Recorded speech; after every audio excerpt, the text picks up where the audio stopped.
શું તમે ગુજરાત સરકારના કર્મચારી છો તો સાવધાન, મેડિકલ બિલ પાસ કરાવતી વખતે હવે જૂના નિયમો ભૂલી જજો.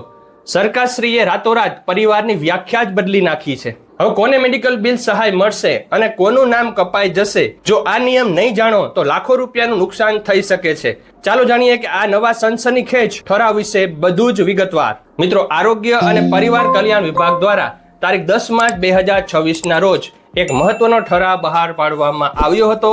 અત્યાર સુધી મેડિકલ રિએમ્બર્સમેન્ટ માટે જે નિયમો હતા તેમાં સરકારે મોટો કાપ મૂક્યો છે, અથવા તો કહો કે વ્યાખ્યા સ્પષ્ટ કરી દીધી છે. હવેથી તમારા પરિવારમાં કોનો સમાવેશ થશે?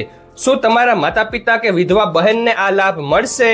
જવાબ છે હા, પણ એક મોટી શરત સાથે. નવા નિયમો મુજબ કુટુંબ એટલે કે સાથે રહેતા પતિ પત્ની કે બાળકો જ નહીં, પણ તમારા માતા પિતા, બહેનો અને સગીર ભાઈઓનો પણ સમાવેશ થાય છે. પણ સાંભળો, સૌથી મોટો વળાંક તો અહીં છે.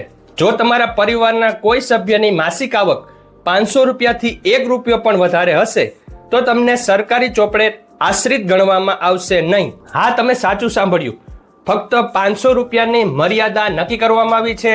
હવે તેની શરતોની વાત કરીએ તો મહત્વની શરતોની વાત કરીએ તો આ ઉપરાંત જો કોઈએ બાળક દત્તક લીધું હોય તો તેને કાયદેસરના સંતાન જેવો જ દરજ્જો મળશે. પરંતુ જો કોઈને 1 થી વધુ પત્ની હોય તો નિયમ મુજબ ફક્ત એક જ પત્નીને આ લાભ મળી શકશે. આ સુધારો સીધો જ મેડિકલ બિલના ક્લેમ પર અસર કરશે. તો મિત્રો, આ ઠરાવની કોપી તમને ટેલિગ્રામ ચેનલ ઉપર મળી જશે.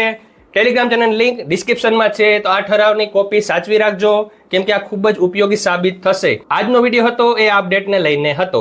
Thank you very much. જય શ્રી કૃષ્ણ.